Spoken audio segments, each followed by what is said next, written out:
तो आइए सुनते हैं मैल्कम ग्लैडवेल की यह किताब टॉकिंग टू स्ट्रेंजर्स। अध्याय 1। आइए जानें कि आप अजनबियों के बारे में कितना कम जानते हैं। ब्रिटिश प्रधानमंत्री Neville Chamberlain the second world war के पहले साल 1938 में एडोल्फ हिटलर से मिलने के लिए म्यूनिख गए हुए थे।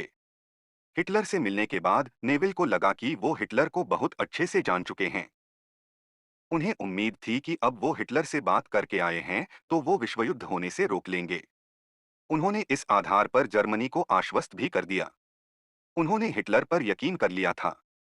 लेकिन आगे चलकर नेविल को एहसास हुआ कि ये उनकी बहुत बड़ी भूल थी। हम अक्सर अजनबी लोगों से पहली बार मिलने के बाद ही ये समझने लगते हैं कि हम उन्हें अच्छी तरह से जान चुके हैं। फिर चाहे वो अजनबी कहीं किसी काम वाली जगह पर मिले, किसी पार्टी में मिले या फिर सड़क पर चलता हुआ ही क्यों ना मिला हो। हम उनसे दो चार बातें करते हैं और फिर हमें विश्वास हो जाता है कि इस व्यक्ति को हम अच्छे से जान चुके हैं। लेकिन वास्तविकता में ऐसा होता नहीं है। सच्चाई यह है कि हम अजनबियों को समझने में पूरी तरह से सक्षम नहीं होते हैं। अध्याय 2। हम दूसरों को आंकने में खुद को एक्सपर्ट समझते हैं। चलिए इस बात को एक छोटी सी मगर सच्ची कहानी के जरिए समझने की कोशिश करते हैं। तो बात ऐसी है कि अमेरिका के न्यूयॉर्क शहर में एक जज रहते हैं जिनका नाम सोलोमन है। सोलेमन अपना काम बहुत ध्यान से करते हैं। वो कोर्ट में खड़े व्यक्ति को लेकर कोई भी फैसला सुनाने से पहले उसकी बेसिक डिटेल पढ़ते हैं, उसके क्रिमिनल रिकॉर्ड भी देखते हैं। इसके साथ ही सोलोमन का ये भी मानना है कि व्यक्ति का चेहरा भी उसके बारे में बहुत कुछ बता देता है। इसलिए जब भी वो अपना फैसला सुनाते थे, तब कटघरे में खड़े व्यक्ति के फेस और उसके एक्सप्रेशन को भी खूब नोटिस करते थे। ऐसा सिर्फ सोलोमन ही नहीं बल्कि बहुत सारे जजेस भी करते हैं। खैर साल 2017 में हार्वर्ड यूनिवर्सिटी के इकोनॉमिस्ट मिस्टर संदिल मुल्लैनाथन ने जब ये पता लगाने की कोशिश की कि क्या वाकई में सोलोमन और बाकी के जजेस द्वारा चेहरे को देखकर सुनाए गए फैसले सही हैं या गलत, तो बेहद चौंकाने वाले नतीजे सामने आए। दरअसल संदिल मुल्लैनाथन ने सबसे पहले उन 55,000 के करीब लोगों की एक लिस्ट तैयार की जिन्हें मिस्टर सोलोमन या बाकी के जजेस द्वारा बेल दी गई थी। फिर एक आर्टिफिशियल इंटेलिजेंस मशीन में उन्होंने इन 55,000 लोगों की बेसिक डिटेल इनपुट की, जिसको ध्यान में रखते हुए इन्हें फैसला सुनाया जाना था। तब पता चला कि इन 55,000 लोगों में 25% ऐसे हैं जो कि बेल दिए जाने के योग्य नहीं थे। फिर भी जजेस ने उन्हें बेल देकर जेल से रिहा कर दिया था। मतलब ये है कि अक्सर कोर्ट के जजेस को भी लगता है कि वो चेहरा देखकर लोगों के बारे में बता सकते हैं, लेकिन वास्तव में ऐसा होता नहीं है। इसलिए सिर्फ चेहरा देखकर किसी के बारे में कोई धारणा बना लेना गलत है। ऐसा ही एक प्रयोग साइकोलॉजिस्ट एमिली प्रोनिन ने कुछ लोगों के ग्रुप पर किया। उन्होंने पहले एक ग्रुप को इंग्लिश अल्फाबेट के कुछ लेटर दिए और फिर इसके आगे के लेटर को फटाफट अपने मन से भरने के लिए कहा, जैसे जीएल देश देश। जब इस ग्रुप से चूज किए गए लेटर के बारे में पूछा गया तो बहुतों का यही जवाब था कि उन्हें कुछ भी मीनिंग वाला शब्द सूझा ही नहीं। क्योंकि समय बहुत कम था इसीलिए सभी ने इधर उधर के लेटर चूज किए थे। जैसे ग्लैड या ग्लम जैसे शब्द निकलकर सामने आए, जो कि निश्चित रूप से इन लोगों की पर्सनालिटी या इनके कैरेक्टर को डिसाइड नहीं कर रहे थे। लेकिन मजे की बात यह है कि जब प्रोनिन ने ये रिजल्ट दूसरे ग्रुप को दिखाया और उनसे इन लोगों के बारे में बताने को कहा, तो कोई बोल रहा कि जिसने ग्लैड बताया वो बहुत अच्छी पर्सनालिटी वाला है, वो फ्यूचर ओरिएंटेड है, और जिसने ग्लम बताया है वो कोई आलसी टाइप का आदमी है। जबकि ऐसा कुछ नहीं था। उन लोगों में रैंडमली ही इन शब्दों को चूज कर लिया था। कुल मिलाकर कहने का मतलब ये है कि हम लोगों की छोटी छोटी एक्टिविटी से ही उनके कैरेक्टर को बताना शुरू कर देते हैं। लेकिन सच्चाई ये है को आप पल भर के ऑब्जर्वेशन में किसी के भी कैरेक्टर को डिसाइड नहीं कर सकते हैं। अध्याय 3। अक्सर हम लोग खुद को धोखा देने वाले लोगों को पहचान ही नहीं पाते हैं। ये ह्यूमन नेचर है। अब हम आपको अमेरिका के इतिहास में अब तक के सबसे बड़ी देशद्रोही कर्मचारी के बारे में बताने जा रहे हैं। इसका नाम था एना मोंटिस।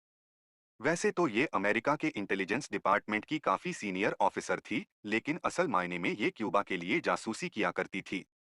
इसने अमेरिकी सुरक्षा एजेंसियों के कई सीक्रेट क्यूबा तक पहुंचाए थे। आपको जानकर हैरानी होगी कि एना जब यूएस की खुफिया एजेंसियों की मीटिंग में बैठी होती थी तब भी क्यूबा फोन करके बात कर लेती थी। लेकिन यूएस की डिफेंस इंटेलिजेंस एजेंसी यानी कि दिया के किसी भी अधिकारी को उस पर शक नहीं हुआ। क्यों नहीं हुआ? जरा सोचिए। इसलिए नहीं हुआ क्योंकि हम इंसानों का ये नेचर है कि हम तब तक किसी इंसान को गलत नहीं मानते हैं जब तक कि हमें उसके गलत होने का पुख्ता सबूत नहीं मिल जाता है। मनोवैज्ञानिक टिम लेविन ने भी इस विषय पर एक एक्सपेरिमेंट किया। उन्होंने पहले कुछ छात्रों का एक नॉर्मल टेस्ट किया। इस टेस्ट के दौरान उन्होंने सभी छात्रों पर कैमरे से नजर भी रखी, जिससे उन्हें साफ पता चल गया था कि टेस्ट के दौरान किन स्टूडेंट्स ने नकल की थी और किन्होंने नहीं। इसके बाद लेविन ने एक एक स्टूडेंट को बुलाकर उनका इंटरव्यू लेना शुरू किया। इस इंटरव्यू में स्टूडेंट्स से यही पूछा जा रहा था कि उन्होंने नकल की है या नहीं। लेविन ने इस इंटरव्यू की भी प्रॉपर वीडियो रिकॉर्डिंग करवाई थी। फिर उन्होंने इस इंटरव्यू के वीडियो को बाहरी लोगों को दिखाकर ये पूछा कि आप इस इंटरव्यू को देखकर बताइए कि इन स्टूडेंट्स में से किस किस ने नकल की है और किसने नहीं। सबने बड़े ध्यान से वीडियो देखा और अपने अनुभव को साझा किया। बाद में पता चला कि मात्र 54% लोग नकल करने वाले स्टूडेंट्स की सही पहचान कर पाए। ध्यान देने वाली बात यह है कि जितने लोगों ने भी ये इंटरव्यू देखा था उन सभी को अपने रिजल्ट पर पूरा यकीन था। फिर भी 46% लोगों का यकीन गलत निकला। इस छोटे से एक्सपेरिमेंट से ये बात आसानी से समझी जा सकती है कि हम लोगों को पहचानने में उतने भी एक्सपर्ट नहीं हैं जितना कि हम खुद को समझते हैं। अध्याय 4। कुछ लोग धोखेबाजों को पहचानने में माहिर होते हैं, लेकिन हमारा समाज जल्दी सच्चाई पर यकीन ही नहीं करता है। तो बात 21वीं सदी की ही है, जब न्यूयॉर्क शहर में एक बर्नी मदोफ नाम के फाइनेंसर ने अमेरिका के हाजारों इन्वेस्टर्स को $60 बिलियन का चूना लगाया था। मजे की बात यह है कि मदोफ ने अपना जो बिजनेस प्लान इन इन्वेस्टर्स को बताया था वो किसी भी हालत में सफल नहीं होने वाला था। लेकिन फिर भी सभी इन्वेस्टर्स ने उस पर भरोसा कर लिया। सबने उस पर भरोसा इसलिए कर लिया क्योंकि मदोफ ने हाजारों इन्वेस्टर्स को अपने चाल में फंसा लिया था और सभी को यही लग रहा था कि इतने लोग इस प्लान में इन्वेस्ट कर रहे हैं तो फिर निश्चित रूप से उन्हें भी फायदा कमा लेना चाहिए। सबने आंख मूंदकर मदोफ पर भरोसा किया और फिर एक दिन मदोफ $60 बिलियन की चपत लगाकर गायब हो गया। ऐसा भी नहीं है कि मदोफ के इस फ्रॉड से लोगों को अवेयर करने की कोशिश नहीं की गई।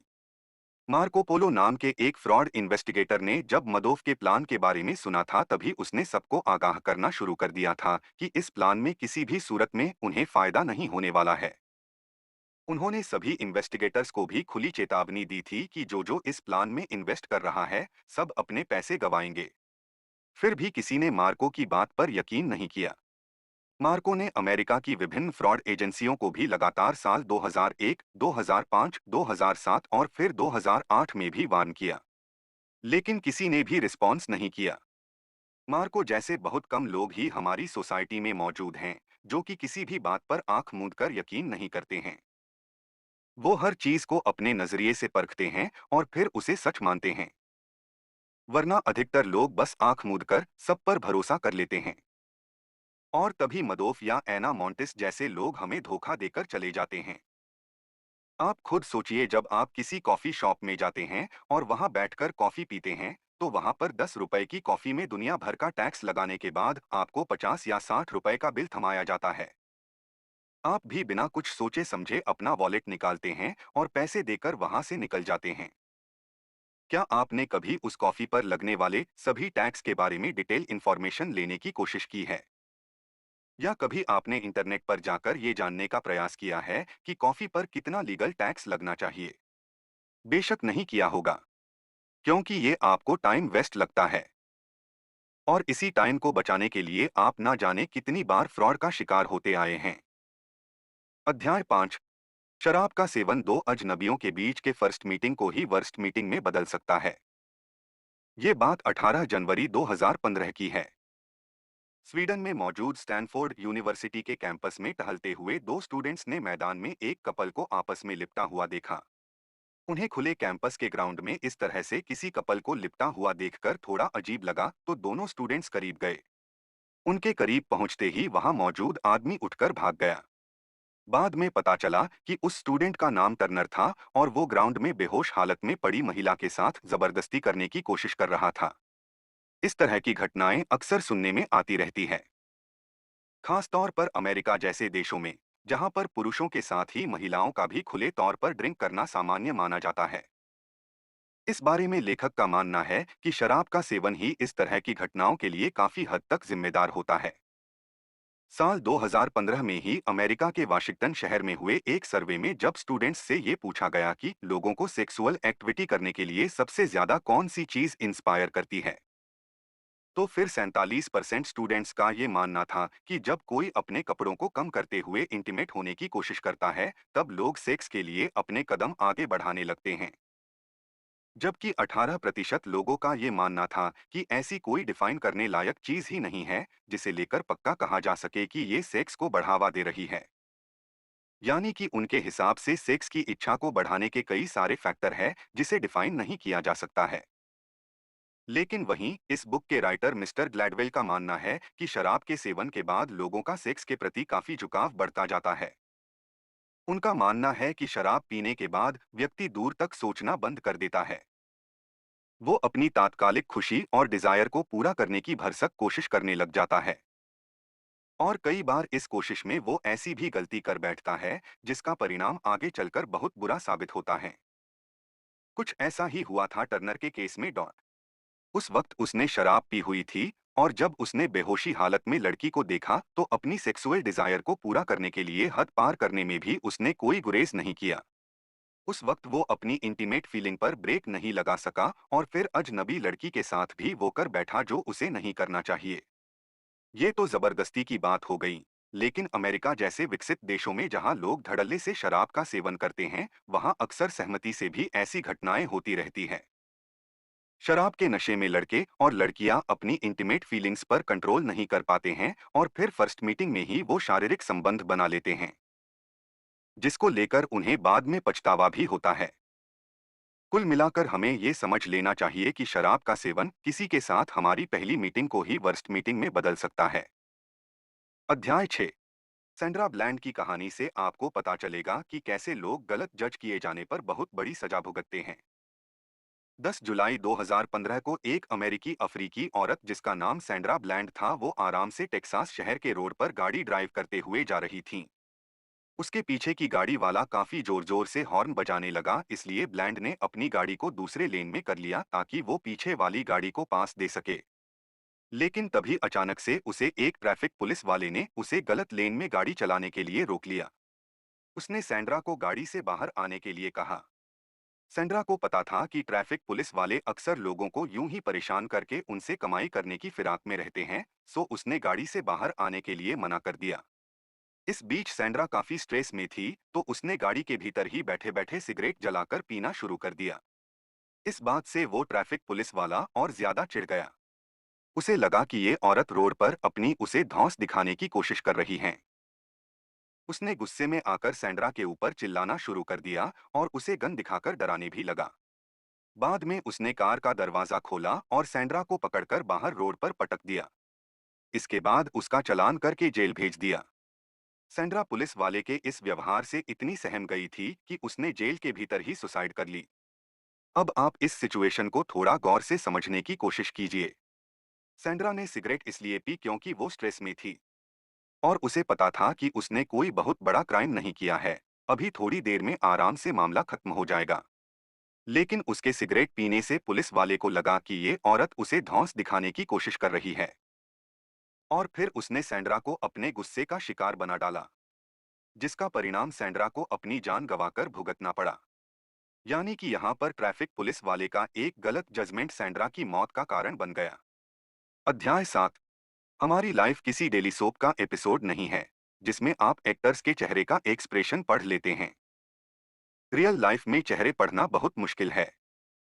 अगर आप किसी फिल्म या डेलीसोप को आवाज म्यूट करके भी टीवी पर देखते हैं, तो भी आप उसमें दिख रहे करेक्टर के एक्सप्रेशन को आसानी से समझ सकते हैं। क्योंकि वहां सब एक्टिंग कर रहे हैं, उनके चेहरे को देखकर ही आप आसानी से उनके गुस्सा होने, खुश होने या डरे हुए होने के बारे में बता सकते हैं। इसके लिए आपको उनका डायलॉग सुनना जरूरी नहीं है।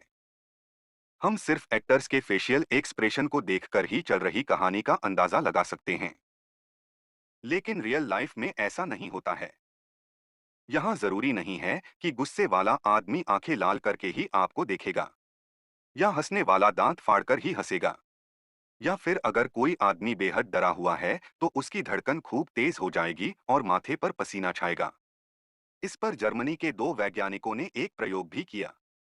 उन्होंने तकरीबन 100 लोगों को इस प्रयोग में शामिल किया। उन्होंने उन लोगों को एक सस्पेंस वाली कहानी सुनाते हुए खुद को उस कहानी की सिचुएशन में फिट करने के लिए कहा और फिर उनसे पूछा कि आपका इस सिचुएशन में क्या एक्सप्रेशन रहेगा। उन सभी का जवाब था कि वो बहुत आश्चर्य में पड़ जाएंगे और शायद घबराए हुए रहेंगे। इसके बाद उन्होंने इन लोगों को बिना बताए ही ठीक उसी सिचुएशन में डाल दिया जैसा उन्होंने कहानी में बताया था। उन लोगों को पहले एक बंद अंधेरे कमरे में ले जाया गया और फिर अजीब सी आवाजें सुनाई गई। उसके बाद अचानक से उन्हें एक भूल भुलैया वाले रास्ते पर अकेले छोड़ दिया गया। इसके बाद जब वो उस सिचुएशन से बाहर निकले तब सभी के एक्सप्रेशन को रिकॉर्ड किया गया। आपको जानकर हैरानी होगी कि मात्र 5% लोगों के चेहरे पर ही आश्चर्य या डर का भाव दिखाई दे रहा था। मतलब उनकी भौहें तनी हुई थी और आंखें डरी हुई लग रही थी। बाकी सभी के फेशियल एक्सप्रेशन नॉर्मल ही थे। इस प्रयोग से ये साबित होता है कि नॉर्मल आदमी जरूरी नहीं है कि सिचुएशन के हिसाब से ही एक्सप्रेशन दे। ऐसे में आप किसी के चेहरे को देखकर ये कतई नहीं बता सकते कि उसके मन में क्या चल रहा है। इसलिए आप जिस तरह से डेली सोप के कैरेक्टर को देखकर उनके मन की बात को समझ जाते हैं, वैसी कोशिश रियल लाइफ में मत कीजिए। क्योंकि पर्दे पर सब एक्टिंग कर रहे होते हैं, लेकिन सबसे असल मायने में सबसे बड़ा एक्टर वो है जो एक्टिंग नहीं कर रहा है। और ये एक्टर हमारे आसपास मौजूद लोग ही हैं। अध्याय 8। जब अजनबी लोग खुली किताब की तरह नहीं होते हैं, तब हम अक्सर उन्हें गलत जज कर लेते हैं। 1 नवंबर साल 2007 को एक ब्रिटिश स्टूडेंट मर्डिथ कर्चर का मर्डर हो जाता है। उसे एक लोकल क्रिमिनल रूबी ग्वेड ने मारा था। रूबी का क्रिमिनल रिकॉर्ड काफी पुराना था और ये बात भी बिल्कुल साबित हो चुकी है कि केरचर का मर्डर उसी ने किया था। लेकिन जब तक ये केस सॉल्व नहीं हुआ था, तब तक केरचर के मर्डर का इल्जाम उसके साथ में पढ़ने वाले और उसके रूममेट अमोंडा नॉक्स पर था। शुरू में किसी को भी रूबी ग्वेड पर शक ही नहीं था। दरअसल हुआ यूं था कि जब केरचर के रूममेट अमोंडा ने उसकी डेड बॉडी रूम में पड़ी हुई देखी तो उसने तुरंत ही पुलिस को कॉल किया। मौके पर पहुंची पुलिस ने बताया कि अमोंडा ड्रग्स और जुए का लती है। उसका केरचर के साथ पैसों को लेकर और किसी लड़की के रिलेशन को लेकर झगड़ा हुआ और फिर अमोंडा ने केरचर का मर्डर कर दिया। पुलिस को अमोंडा के खिलाफ कुछ भी ऐसा सबूत नहीं मिला था, फिर भी उन्होंने अमोंडा को देखते ही अपनी अलग ही फिलॉसफी बना ली और अमोंडा को उठाकर जेल में ठूंस दिया। आपको पता है पुलिस ने ऐसा क्यों किया? क्योंकि अमोंडा के चेहरे पर दुख नहीं दिख रहा था। बात थोड़ी अजीब सी है, लेकिन सच्चाई यही है। जब पुलिस घटनास्थल पर पहुंची तो वहां पर केरचर के सभी फ्रेंड्स और जानने वाले लोग आंसू बहाते हुए रो रहे थे। जबकि अमोंडा शांत खड़ा था। उसे दुख तो था, लेकिन वो अपने दुख को किसी के सामने शो नहीं कर रहा था। इसी वजह से पहली नजर में ही पुलिस को अमोंडा पर शक हो गया और वो उसे उठाकर ले गई। बाद में अमोंडा के फ्रेंड्स ने इस मामले की गंभीरता से जांच करने का मुद्दा उठाया और फिर बाद में पता चला कि केरचर का मर्डरर रुबेग्वेड नाम का कोई क्रिमिनल है। ब्रिटिश पुलिस की ही तरह ये हम सभी की कमजोरी है। हम किसी के एक्सप्रेशन को ही देखकर उसे जज कर लेते हैं और खुद को बड़ा होशियार समझते हैं।